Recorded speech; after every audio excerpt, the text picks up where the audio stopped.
our next presentation is going to do that. It's going to talk about Incredible India and how the brand has been a catalyst for change. And to do the honors and talk about Ministry of Tourism, I'd like to invite Mr. Pavan Jain, who heads Responsible Tourism for the Outlook Group. Ladies and gentlemen, please put your hands together for Pavan Jain.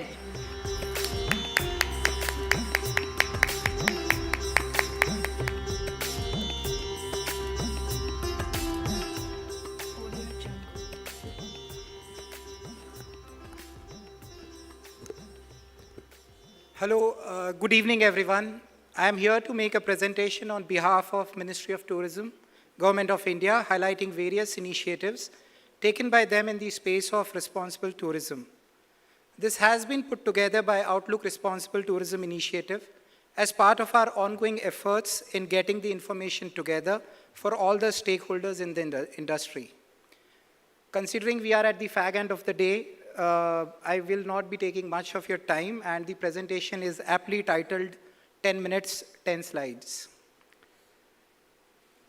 Can we have the next slide, please? Next slide, please. The new National Tourism Policy lays out an important goal, which is to increase the world tourist arrivals from 0.7% to 0.1% by 2020. And to 2% by 2025. It also mentions to generate about 10 crore jobs, contributing around 8% of the national GDP. But how will this happen? Can we have the next slide, please? Answer is not just bring travelers, but the kind of travelers that we want to come in India. Travelers who stay longer, spend more, and immerse themselves in the Indian culture.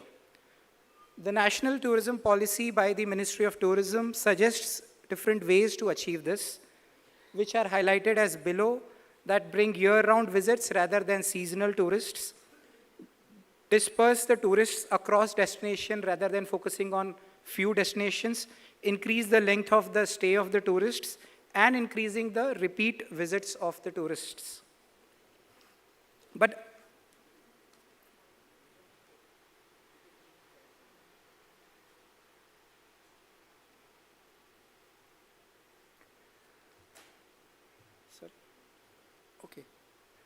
again, the big question is how to do this. We at Outlook feel this can be done by some innovation in packaging our products and destinations by selling them as circuits. The National Tourism Policy by Government of India also reiterates this fact. Another area is better collaboration between states having similar interest products.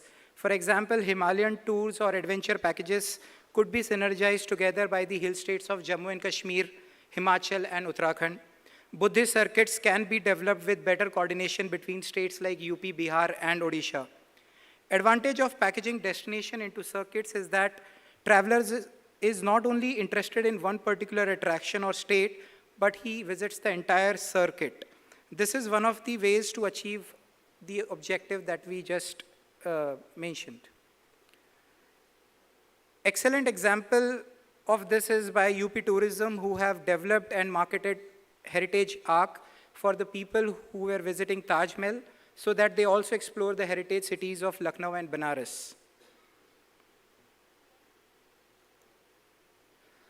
The Ministry of Tourism has identified several key themes that can be promoted as circuits in the coming years.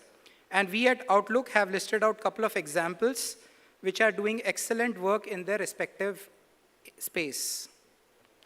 Idea here is to highlight examples that we can learn from and replicate when we are making these circuits. The first one being the rural tourism, which helps to create livelihood for the local communities, empower the women, keeps the check on rural immigration, and breaks the caste barriers at a lot of places, especially in the case of the example mentioned here, Friends of Orchha.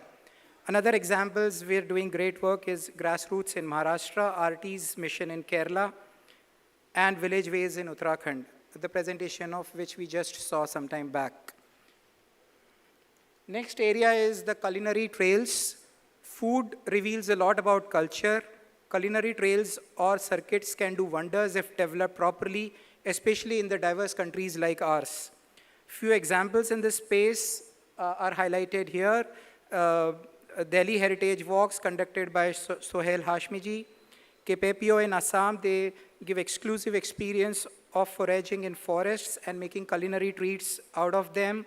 The Bangala in Tamil Nadu, they give courses in Chettinad cuisine as part of their tours. Spiti Coast Fair, they are helping to grow traditional grains in the area of Spiti in Himachal. Another space on the circuits is the textile and handicrafts, which are the excellent way to learn about the local heritage and culture. India has a wealth of textiles that everyone wants to know more about. And at the end, it's a great memento to take away to your home after a memorable holiday.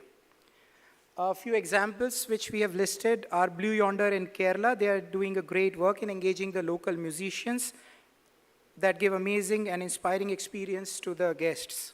Raghurajpur Crafts Village in Odisha, they engage local Pattachitra painters. Riva Society in Maheshwar, which helps generate livelihoods to hundreds of women by involving them in Maheshwari silk weaving. Eti, Kopaka and Kondapalli in Andhra Pradesh, which are famous for their local crafts of wooden toys. Next sector is the wellness. Brand India is known for internationally for their yoga and Ayurveda. Developing destination on these themes can be extremely lucrative for tour operators. Examples listed are Govardhan Eco Village in Maharashtra, which has developed on the basis of spiritual tourism. Kalari Kovilakam in Kerala for their traditional Ayurveda, and others like Shreyas in Karnataka and Ananda in Himalayas, we all know. Coming to extending the initiative and policy, policies to SAARC, as much like our objective at the summit today, the Ministry of Tourism also lays emphasis on need of cooperation between the SAARC members to share the common heritage of Himalaya region, Buddhist circuits, and mythological circuits, especially in the countries of India and Sri Lanka for Ramayana circuit.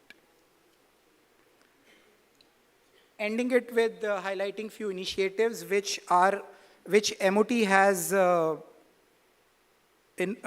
taken further to grow tourism around the country in general is like adoption of monuments by corporates, database of Ayurveda and wellness centers, developing villages with handicrafts and handlooms as part of tourism destinations, creation of jetties and marinas to facilitate river and marine cruises, adventure tourism guidelines, and development of wayside amenities on highways and important roads.